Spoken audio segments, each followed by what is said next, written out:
ஆஹா, அப்படி இல்லை. தலைமை சரியாக இருந்தால் எல்லாம் சரியாக இருக்கும். நான் சொல்வது சரிதானே? ஆம், சரிதான்.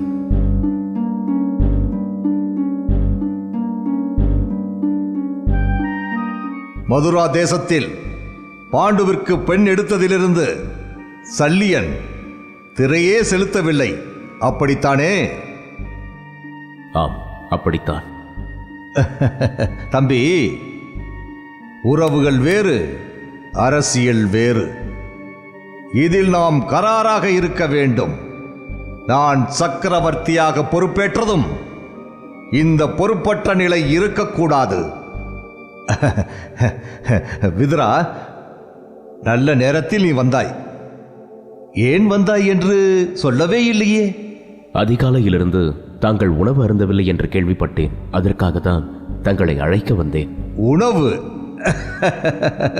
என் மனம் இத்தனை மகிழ்ச்சியில் கூத்தாடும் பொழுது எனக்கு பசி எப்படி இருக்கும்? இன்று இரவு என்னால் உறங்கக்கூட முடியாது. அது இருக்கட்டும், நீ செல். தாமதிக்காமல் உணவு அருந்து. அண்ணா, இதை நான் உன் அண்ணனாக சொல்லவில்லை, சக்கரவர்த்தியாக சொல்லிக் கொள்கிறேன். சரி அண்ணா.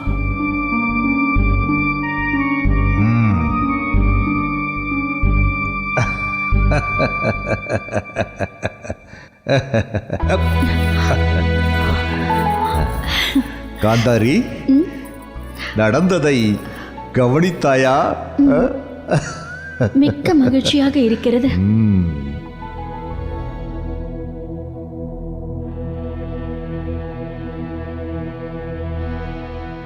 பீஷ்மா, பட்டாபிஷேகத்திற்கான அழைப்பிதழ்களை அனைவருக்கும் அனுப்பியாகிவிட்டதல்லவா?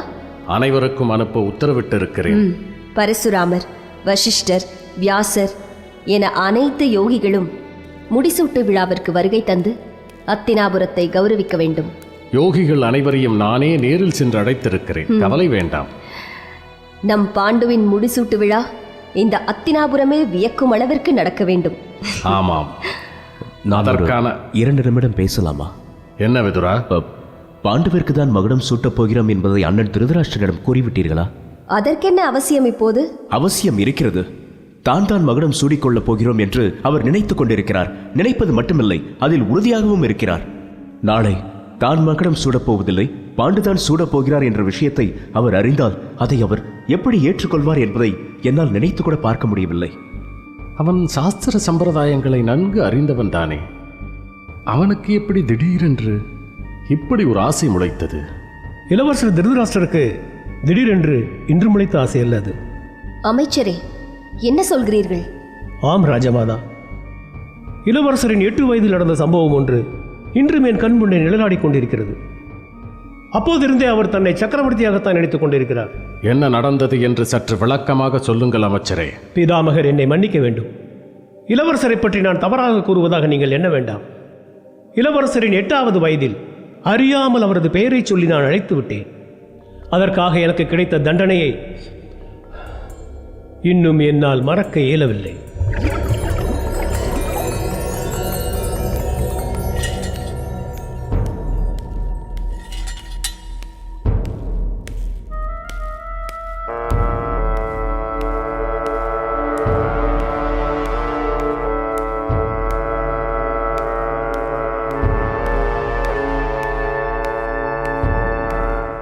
திருதராஷ்டிரா, இன்று நீ ஜனித்த நட்சத்திர நாள் அல்லவா?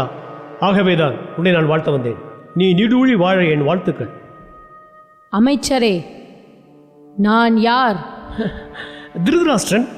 அது என் பெயர். இந்த அத்தினாபுர சாம்ராஜ்யத்திற்கு நான் யார் என்று கேட்டேன். அத்தினாபுரத்தின் மூத்த வாரிசு. மூத்த வாரிசு என்றால்? இளவரசர். அப்படி என்றால் நீங்கள் யார்?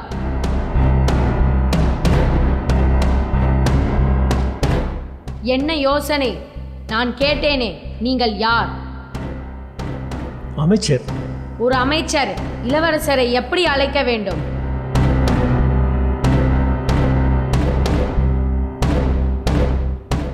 இளவரசர் என்னை மன்னிக்க வேண்டும். இனிமேல் நான் தங்களை பெயர் சொல்லி அழைக்க மாட்டேன். புரிந்து கொண்டால் சரி, நீங்கள் செல்லலாம்.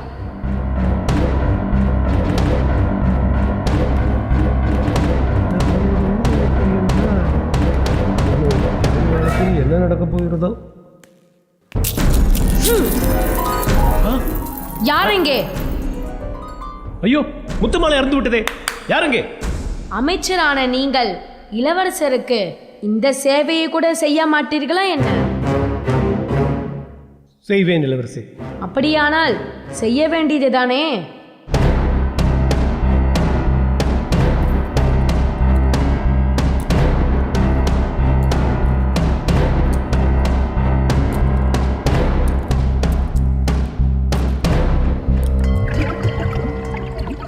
இப்படி ஒரு அவமானத்தை தான் நான் சந்திக்க நேர்ந்தது. பீஷ்மா, என்ன இது? திருதராஷ்டிரர் பெரிய பிடிவாதக்காரர் என்று அமைச்சரும் நானும் சொன்னதிலிருந்தே உங்களுக்கு புரிந்திருக்கும். அண்ணன் திருதராஷ்டிரால் இந்த ஏமாற்றத்தை தாங்கவே முடியாது. இப்பொழுது என்ன செய்வது? அமைச்சரே, ராஜமாதா, சாஸ்திர நிபுணர் யுகபோதரை வரச் சொல்லுங்கள். திருதராஷ்டிரன் நாடாள ஏதேனும் வாய்ப்புள்ளதா என்று அவரிடமே கேட்டுவிடலாம். உத்தரவு ராஜமாதா. அம்மா, சாஸ்திர தர்மப்படி அப்படி ஒரு வாய்ப்பு உள்ளதாக எனக்கு தோன்றவில்லை. இருப்பினும் தங்கள் மன அமைதிக்காக யுகபோதரை கலந்து ஆலோசிப்போம்.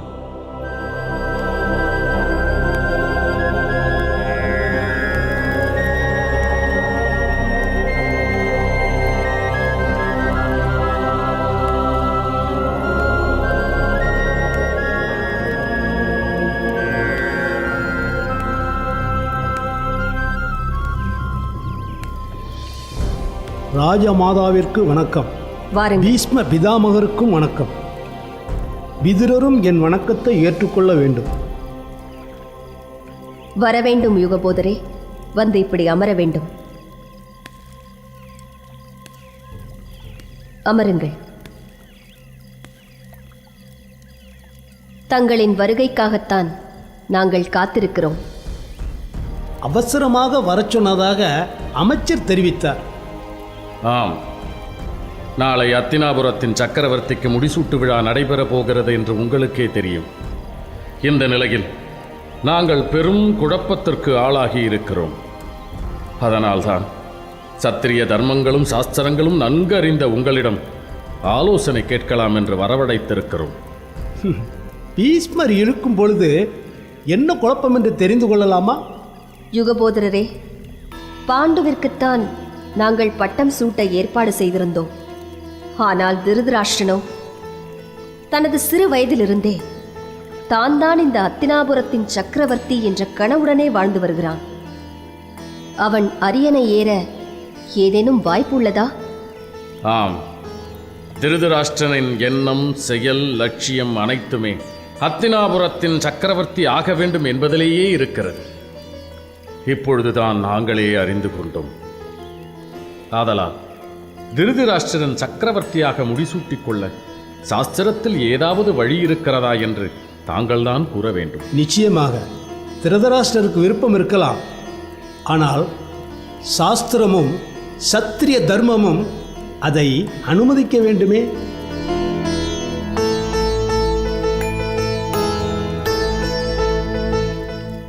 ஏதேனும் வழி இருந்தால் சற்று நிதானமாக யோசித்து ஆராய்ந்து கூறுங்கள். பட்டத்து அரசனுக்குரிய அங்க லட்சணங்களை சாஸ்திர நூல்கள் வகுத்திருக்கின்றன. இதில் முக்கியமாக மெய், வாய், கண், மூக்கு, செவி இதில் எந்த குறைபாடும் இருக்கக்கூடாதென்று தெளிவாக சொல்கின்றது.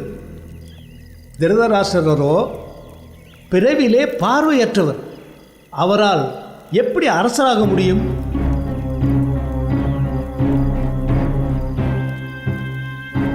இதற்கு எந்த விதிவிலக்குமே இல்லையா? இல்லை என்று உறுதியாக கூற முடியும். நீங்கள் எந்த சாஸ்திர நிபுணர்களை அழைத்து கேட்டாலும் இதைத்தான் சொல்வார்கள். இந்த குழப்பத்திற்கு தீர்வுதான் என்ன? சாஸ்திரங்களை நம்மால் எப்படியம்மா மீற முடியும்? நான் தான் சக்கரவர்த்தி என்ற நினைப்புடன் வாழ்ந்து கொண்டிருக்கும் என் அண்ணனிடம் இதை யார் போய் சொல்வது? அவன் இந்த ஏமாற்றத்தை எப்படி தாங்கிக் கொள்ளப் போகிறான்? அவனுக்கு புரியும்படி இதை எடுத்துரைக்கப் போவது யார்? அம்மா, உங்களைத் தவிர வேறு யாராலும் அவனை அமைதிப்படுத்த முடியாது. நீங்கள்தான் திருதராஷ்டிரனிடம் பக்குவமாக விஷயத்தை எடுத்துச் சொல்ல வேண்டும்.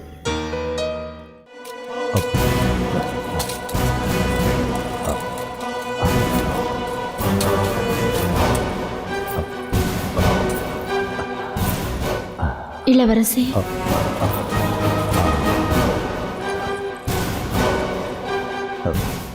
திருதராஷ்டிரா, ராஜமாதா,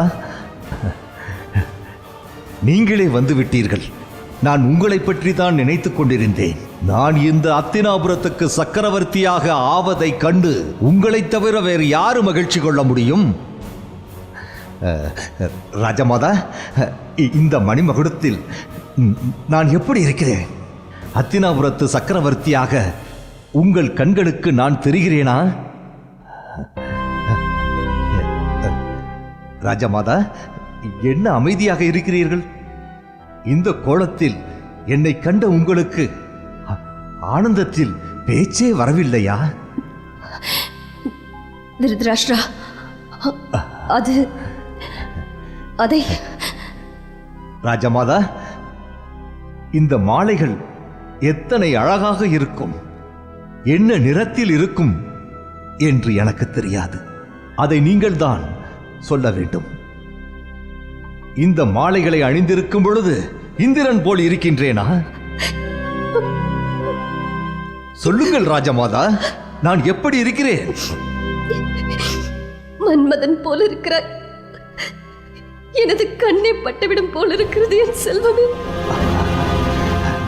ராஜமாதா, இன்னும் சில மணி நேரங்களில் என் கனவு அரங்கேறப் போகிறது. அதற்கான ஒத்திகை தான் இது. பாருங்கள், நன்றாக என்னை பாருங்கள். இந்த அத்தினாபுரத்தின் வருங்கால சக்கரவர்த்தியாக இந்த திருதராஷ்டிரன் சிம்மாசனத்தில் செங்கோல் ஏந்த போகும் அந்த காட்சி எப்படி இருக்கும்? தேவலோகத்தை ஆளும் அந்த இந்திரனே என்னிடம் தோற்பான், அப்படித்தானே?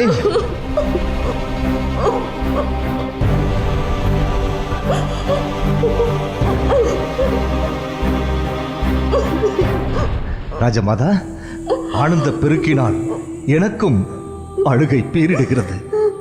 ஆனால் நான் சக்கரவர்த்தி ஆயிற்றே, கண்ணீர் விடக்கூடாது அல்லவா?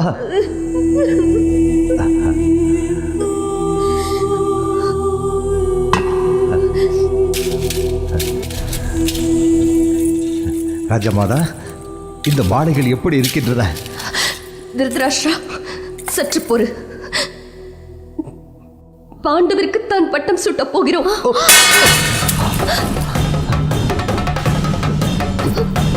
என்ன என்ன சொன்னீர்கள்? ஏதோ ஒன்று என் செவிகளில் விழுந்ததே. ராஜமாதா, என்ன சொன்னீர்கள்? பாண்டுவிற்கு பட்டம் சூட்டப் போவது பாண்டுவிற்குத்தான். ஏன் ஏன் எனக்கு என்ன குறை? நான் ஏன் அரசாளக்கூடாது? ஏனென்றால் ஏனென்றால் ஏனென்றால் ஏனென்றால் நீ பார்வையற்றவனடா. ஆ, நான் பார்வையற்றவனா? திருதராஷ்டிரா, நான் கண்ணில்லாதவன், பார்வையற்றவன். ஐயோ, நான் சொல்வதை கேள். நான் இப்படி பிறந்தது யார் செய்த குற்றம்? யார் செய்த தப்பு? இளவரசி, திருதராஷ்டிரா, விலகுங்கள். நிதானம் கொள். நான் நான் சொல்வதை எந்த கேள். வகையில் குறைந்தவன்? இல்லைடா என் செல்வமே, இல்லை. யாரை விடவும் நீ ஒரு வகையிலும் குறைந்தவன் அல்ல. ஆனால் இளவரசி, சாஸ்திரங்களுக்கும் சத்திய தர்மங்களுக்கும் நாம் கட்டுப்பட்டுத்தானே ஆக வேண்டும். சத்திரிய தர்மம் என்ன? சத்திரிய தர்மம் உங்கள் வசதிப்படி நீங்கள் வளைத்துக் கொள்ளலாம். ஆ? அப்படி பேசாதே. இதுதான் உங்கள் சத்திரிய தர்மம். என்ன நடக்கிறீங்க? யாரை ஏமாற்ற பார்க்கிறீர்கள்? எனக்கு பட்டம் சூட்ட விருப்பம் இல்லை.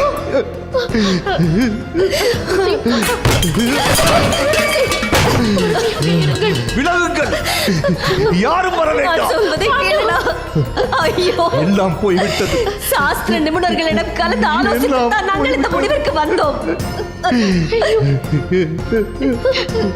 எனக்கு தெரியாமல் எல்லோரும் திருதராஷ்டிரா, எல்லோரும் கூடி பேசி எனக்கு துரோகம் இழைத்து விட்டீர்கள். துரோகம் இழைத்து விட்டீர்கள். துரோகம், துரோகம். அப்படி சொல்லாதே, அப்படி சொல்லாதேடா. உனக்கு நான் துரோகம் செய்ய நினைப்பேனா? இல்லை, இந்த துரோகம் என்ற வார்த்தை நான் உச்சரிக்க வேண்டிய வார்த்தை, ஐயோ, நான் சொல்ல வேண்டிய வார்த்தை. என் சொல். ஆ! ஆவேசம் கொள்ளாதே, நான் ஆ! சொல்வதை கேள்.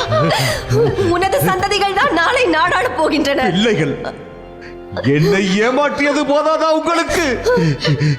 என் பிள்ளைகளும் உங்களிடம் ஏமாற வேண்டுமா? சொல்லுங்கள். நான் சொல்வது போய்விடுங்கள், கேட்க எல்லோரும் போய்விடுங்கள். யார் அங்கே? ஆ! யார் அங்கே? பீஷ்மா, யாராவது வாருங்கள். ஆ! வாருங்கள், இங்கே யாராவது வாருங்கள். பீஷ்மா, திருதராஷ்டிரா, வாருங்கள். அம்மா, திருதராஷ்டிரா. நிறுத்தாதீர்கள். எவ்வளவு சொல்லி கிட்டே வராதீர்கள். கேட்கவில்லை. ஆவேசப்படுகிறான், அவனை கட்டுப்படுத்து. கிட்டே வராதீர்கள். கிட்டே வராதீர்கள். என்ன? அருகில் வராதீர்கள். திருதராஷ்டிரா, விலகி போங்கள். விலகி போங்கள். விலகி போங்கள். சற்று பொறுமையாக இரு. விலகி போங்கள். திருதராஷ்டிரா, என்னை தனியாக விடுங்கள். தயவு செய்து என்னை தனியாக விடுங்கள். போய்விடுங்கள்.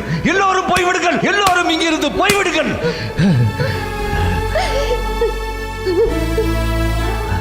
போய்விடுங்கள். நான் பார்த்துக் கொள்கிறேன்.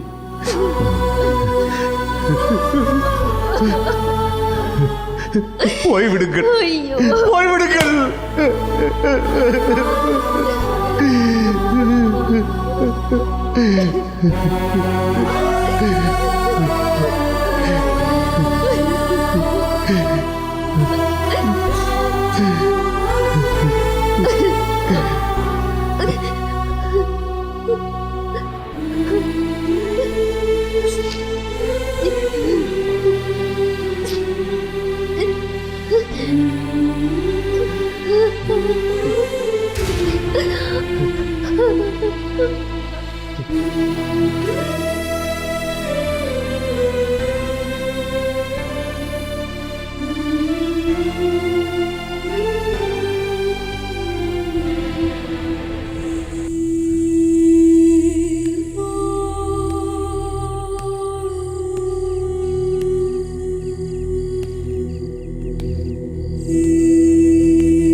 மன்னரே, நீர் அருந்துகிறீர்களா?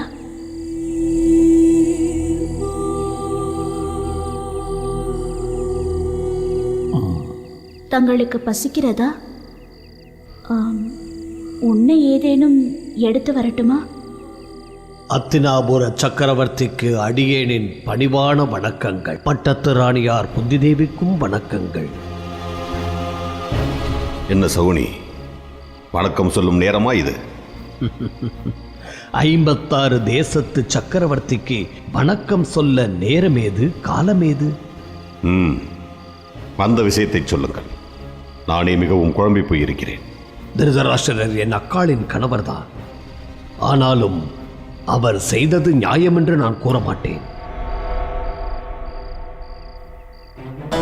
சகுனி, திருதராஷ்டிரர் முதலில் என் அண்ணன், பிறகுதான் உன் அக்காளின் கணவன். அவரை குறை சொல்வதை நான் ஒருபோதும் விரும்ப மாட்டேன். உங்களின் பெருந்தன்மை இப்படி பேச வைக்கிறது. திருதராஷ்டிரரோ கொஞ்சம் கூட எங்கிதம் தெரியாமல் அல்லவா நடந்து கொண்டார், காட்டு மிருகம் போல்.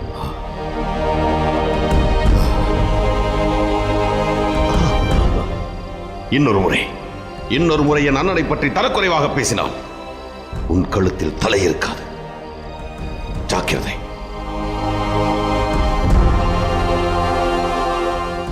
நீங்கள் பேசியது என் அண்ணன் காதுகளில் விழுந்தால் உங்கள் எலும்புகளை நொறுக்கி விடுவான். போகட்டுமே, என்னுடைய உயிர் இந்த அத்தினாபுரத்து எதிர்காலத்தின் நலன் கருதி போகட்டுமே.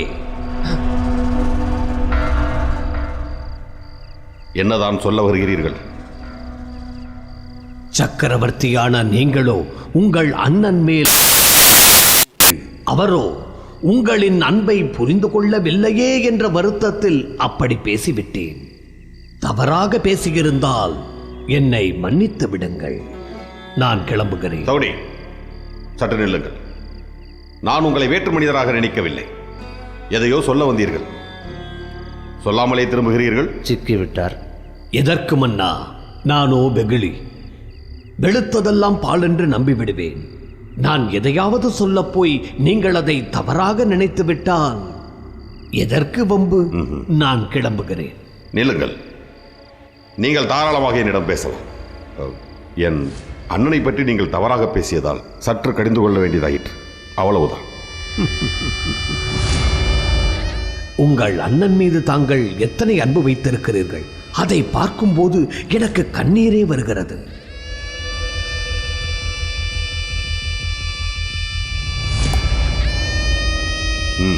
ஏதோ சொல்ல வந்தீர்களே, சொல்லுங்கள். நான் உங்களுக்கு ஆறுதல் சொல்லவே இங்கு வந்தேன். வந்த இடத்தில் உங்கள் அண்ணன் மீது நீங்கள் வைத்திருக்கும் பாசத்தை கண்டு நான் வியந்தேன். அதை பார்க்கும்போது இந்த பிரச்சனையை சுலபமாக தீர்க்க ஒரு யோசனை வந்தது. ஆனால் வேண்டாம், விட்டுவிடுங்கள். என்னை நீங்கள் தவறாக புரிந்து கொள்ள வாய்ப்பு இருக்கிறது. சகுனி, இந்த பிரச்சனையை சுமூகமாக தீர்க்க யோசனையா? தயவு செய்து தயங்காமல் சொல்லுங்கள். நான் தவறாக எடுத்துக்கொள்ள மாட்டேன். நீங்கள் தான் அத்தினாபுரத்தின் சக்கரவர்த்தி, குந்தி தேவிதான் பட்டத்தரசி. இதில் எந்த மாற்றமும் செய்ய இயலாது. இதை கேட்டுத்தானே அண்ணன் கொந்தளித்து போயிருக்கிறார். சற்று பொறுங்கள். சக்கரவர்த்தியாக பட்டம் சுட்டிக் கொண்ட பேரரசர் என்ன செய்வார்? திக்விஜயம் செய்வார். சாம்ராஜ்யத்தின் புகழை 8 திக்கும் பரப்புவார். நீங்கள் எவ்வளவு பெரிய மாவீரர் என்பதை இந்த பாரே அறியும். பட்டத்து அரசியான குந்தி தேவியும் இதை அறிந்திருப்பார்கள், இல்லையா அரசி? நான் திக்விஜயம் செய்வதற்கும் அண்ணனின் கோபம் தணிவதற்கும் என்ன சம்பந்தம் இருக்கிறது? சம்பந்தம் இருக்கிறது. நீங்கள் திக்விஜயம் சென்ற பிறகு உங்கள் அண்ணன் திருதராஷ்டிரர் உங்கள் பெயரால் அவர் விருப்பப்படி நாட்டை ஆளப்போகிறார். ஒரே கல்லில் 2 மாங்காய். இதில் சத்திரிய தர்மமும் கெடாது, உங்கள் அண்ணனின் ஆசையும் கெடாது. அரசியாரே, நான் சொல்வது சரிதானே? ஆம், சரிதான். சரியான யோசனை கூறினீர்கள். நானும் திக்விஜயம் செல்வதை பற்றித்தான் யோசித்துக் கொண்டிருந்தேன். நல்ல நேரத்தில் நினைவூட்டினீர்கள். இந்த பிரச்சனைக்கு இதுதான் தீர்வாக அமையும். இளவரசரே, அவசரப்பட்டு எந்த முடிவிற்கும் வர வேண்டாம். பட்டத்தரசிக்கு ஏதோ யோசனை வந்திருக்கிறதே. அதுவும் சரிதான். திக்விஜயம் செய்வதென்ன சாதாரண விஷயமா? அரசர்களுக்கெல்லாம் பேரரசர் செய்யும் பெரும் தீரச் செயல் இல்லையா? அது சரி. 8 திக்கிலும் சென்று சிதறி கிடக்கும் நாடுகளையெல்லாம் வென்று அத்தினாபுர பேரரசின் கீழ் சேர்க்கும் அபாரமான வீரச் செயல் இல்லையா? இதற்கு முன் உங்களது தாத்தா சந்தனு மகாராஜா காலத்தில் இந்த அத்தினாபுரத்தின் புகழ் உலகெங்கும் பரவி கிடந்தது. அதன் பிறகு பீஷ்மரின் கதை தாங்கள் அறிந்ததே. உங்கள் பெரியப்பாவான சித்ராங்கதன் மாபெரும் வீரர்தான். ஒருவேளை அவருக்கு முடிசூட்டி இருந்தால் அவர் திக்விஜயம் செய்து அத்தினாபுரத்தின் அதிகாரத்தை உலகெங்கும் நாட்டியிருப்பார். அவரோ பட்டம் சுட்டிக் கொள்ளும் முன் உயிரை பறிகொடுத்தார். அதன் பிறகு இன்று வரை அத்தினாபுர சாம்ராஜ்யத்தின் புகழ் மங்கித்தான் கிடக்கிறது. அதை உங்களால் மட்டுமே மீட்டெடுக்க முடியும். அத்தினாபுரத்தின் கொடியை உலகெங்கும் நாட்ட முடியும். ஆஹா, அருமையான யோசனையை சரியான நேரத்தில் சொன்னீர்கள். எனக்கும் அரண்மனைக்குள்ளேயே முடங்கி கிடப்பதில் விருப்பமில்லை. ஏற்கனவே நான் திக்விஜயம் செய்வதற்கான வாய்ப்புக்காக காத்துக்கொண்டிருந்தேன். 8 திசையும் சென்று எதிரிகளை வென்று அத்தினாபுர சாம்ராஜ்யத்தை விரிவுபடுத்த என் தோள்கள் துடிக்கின்றன. இதோ இந்த நொடியே திக்விஜயம் செல்ல என் கால்கள் பரபரக்கின்றன. ஆனால் அண்ணன் இந்த ஏற்பாட்டிற்கு சம்மதிக்க வேண்டுமே. அந்த கவலையை என்னிடம் விட்டு விடுங்கள். அப்படியானால் நான் அரியணை ஏறிய மறுகணமே திக்விஜயம் செல்ல தயார். அதன் பிறகு அண்ணனே இந்த அத்தினாபுரத்தை ஆளட்டும். இதுதான் இந்த பிரச்சனைக்கு சரியான முடிவு. இவர் சொல்வதுதான் சரியான யோசனை. என்ன சொல்கிறாய் குந்தி? மன்னரின் விருப்பமே எங்களின் விருப்பம். நல்லது. நான் வந்த விஷயம் நல்லபடியாக முடிந்தது. நான் வருகிறேன். நன்றி சகோடி. சரியான நேரத்தில் வந்து என்னை பெரிய இக்கட்டில் இருந்து காப்பாற்றி விட்டீர்கள். நான் வருகிறேன். அப்பொழுது கேட்டாயே பசிக்கிறதா என்று. இப்பொழுது நன்றாக பசிக்கிறது. உணவருந்த செல்வோமா? வாருங்கள்.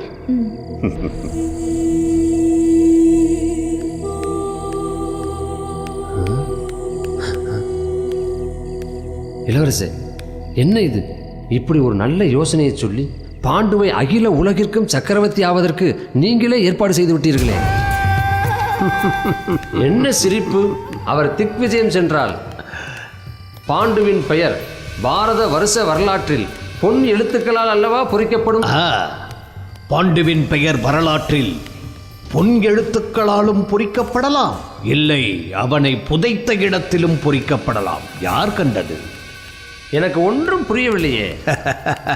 அடே நிலவா, திக்விஜயம் செய்வதென்ன சடுகுடு விளையாட்டு என்று நினைத்தாயா? போருக்காவது ஒரு முடிவுண்டு. ஆனால் திக்விஜயம் செய்வது அப்படி அல்ல. ஒவ்வொரு நாடாக சென்று அந்த நாட்டு அரசனோடு போரிட்டு அவனை வெற்றி கொள்ள வேண்டும். ஆக பாண்டு சக்கரவர்த்தியாகவும் வரலாம். இல்லை, சடலமாகவும் வரலாம். ஒருவேளை தோற்றுப்போய் உயிரோடு திரும்பி வந்தால் ஒரு நாளும் அவனால் தலை நிமிர்ந்து அத்தினாபுரத்து சக்கரவர்த்தியாக அரியணையில் அமர முடியாது. அரண்மனை மூலையிலே முடங்கி கிடக்க வேண்டியதுதான். இப்பொழுதுதான் புரிகிறது.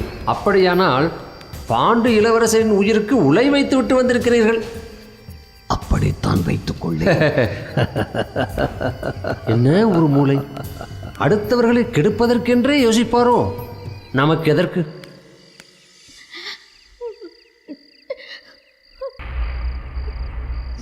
மாமா, யாரும் எந்த உறவையும் சொல்லிக்கொண்டு இங்கு வர வேண்டாம். மாமா, எப்போதும் உங்கள் நலனையே விரும்பும் இந்த சகுனியை பார்த்து தாங்கள் இப்படி பேசலாமா? என் உடன் பிறந்தவனே எனக்கு துரோகம் செய்ய துணிந்து விட்டான். நீ யார் என் நலனை விரும்புவதற்கு? என்னை பார்த்து நீ யார் என்று கேட்கிறீர்களா? உங்கள் மனைவியிடம், என் அக்காள் காந்தாரியிடம் கேட்டு பாருங்கள். நான் யார் என்பது உங்களுக்கே புரியும். என்ன புரியும்? மாமா, உங்கள் திருமணம் எப்படி நடந்ததென்று உங்களுக்கு தெரியுமா? நீங்கள் பார்வையற்றவர் என்பதால் என் அக்காவை திருமணம் செய்து கொடுக்க என் தந்தைக்கு விருப்பமில்லை. அப்போதே உங்களுக்காக என் தந்தையிடம் வாதிட்டது யார் தெரியுமா? இந்த சகுனிதான் மாமா. என் அக்காவை திருமணம் செய்து கொடுக்க என் தந்தைக்கு விருப்பமில்லை. அப்போதே உங்களுக்காக என் தந்தையிடம் வாதிட்டது யார் தெரியுமா? இந்த சகுனிதான் மாமா. உங்களின் வீரத்தை மெச்சி உங்களுக்கு காந்தாரியை திருமணம் செய்து கொடுக்க சம்மதம் தெரிவித்த முதல் ஆள் யார் தெரியுமா? இந்த சகுனிதான் மாமா. என்னக்கா, ஏன் ஏன் மௌனமாக இருக்கிறாய்? சொல், நீயே சொல், மாமாவிடம் சொல். ஆமரசே, என் தம்பி சகுனி இல்லை என்றால் இந்த திருமணமே நடந்திருக்காது. அதற்கு இப்பொழுது என்ன வந்தது? என்ன வந்ததா? அக்கா, அக்கா, எழுந்திரு, எழுந்திரு. இப்படி உட்கார், உட்கார். மாமா, தங்கள் கையை கொடுங்கள். பாருங்கள் மாமா, பாருங்கள், பாருங்கள் மாமா. மறந்து விட்டீர்களா இந்த தியாகத்தை? உடன் பிறந்த என்னால் மறக்க இயலுமா? தன் கணவனுக்காக தன் கண்களையே குருடாக்கிக் கொண்ட ஒரு பெண்ணின் கதை இந்த உலக சரித்திரத்திலே உண்டா?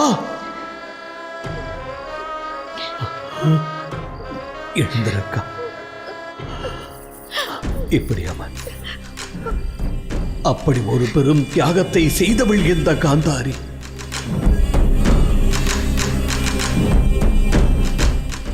அவள் பிறந்த காந்தார மண்ணிலிருந்து வந்திருக்கும் இந்த சகுனி என்றும் உங்கள் நலன் ஒன்றையே உயிர் மூச்சாக கருதுபவன்.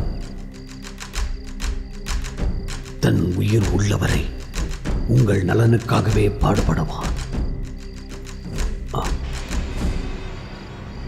மாமா, இப்போது சொல்லுங்கள் மாமா, என் மீது நம்பிக்கை இருக்கிறதா? சொல்லுங்கள் மாமா,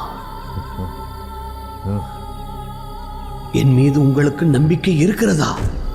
சொல்லுங்கள் மாமா. இருக்கிறது.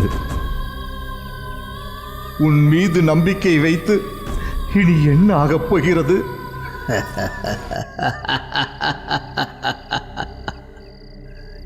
இனிமேல் தான் ஆக வேண்டிய காரியங்கள் ஏராளமாக இருக்கின்றன. அதற்கு நான் சொல்வதை கொஞ்சம் பொறுமையாக கேளுங்கள். இந்த நாட்டை இளவரசர் பாண்டுவிடமிருந்து மீட்பதற்கு ஒரு திட்டம் இருக்கிறது. அவர் திக்விஜயம் செய்ய போகிறார்.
அண்ணா அண்ணா அண்ணா அண்ணா அண்ணா அண்ணா எழுந்திருக்கல அண்ணா.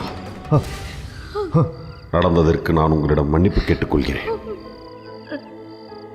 நீங்கள் தான் இந்த அத்தினாபுரத்தை ஆள வேண்டும் என்பதுதான் என்னுடைய விருப்பமும். இனியும் வேண்டாம் இந்த வெட்டி பேச்சு. எல்லாம் நடந்து முடிந்து விட்டது. நீயே இந்த சாம்ராஜ்யத்தை ஆட்சி செய். நான் இந்த அறையின் ஒரு மூலையில் முடங்கி கிடக்க பிறந்தவன். அண்ணா, என்ன பேச்சு இது? இந்த அரண்மனையில் சிங்கம் போல் உளவிய நீங்கள் இப்படி பேசலாமா? என் ஆத்திரத்தை கிளற வேண்டாம். நீ இங்கிருந்து போய்விடு. அண்ணா மாமா,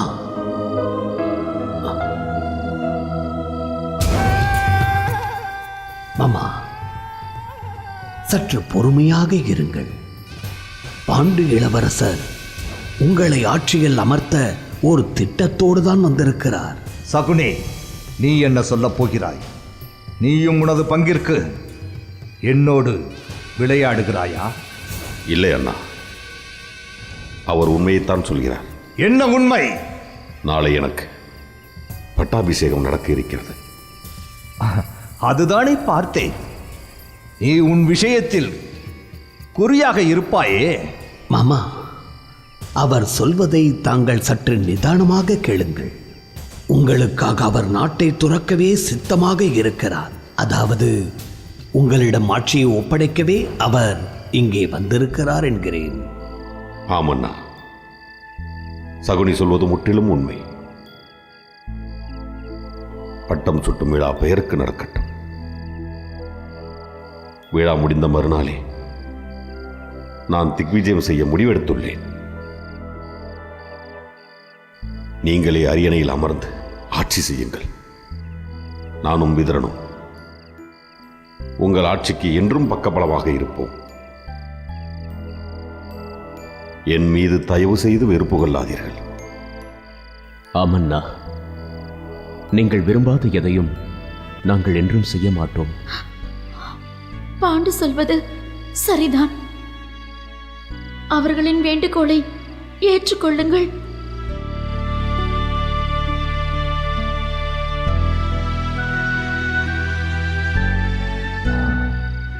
நீங்கள் எல்லோரும் வற்புறுத்துவதால் நான் இதற்கு சம்மதிக்கிறேன்.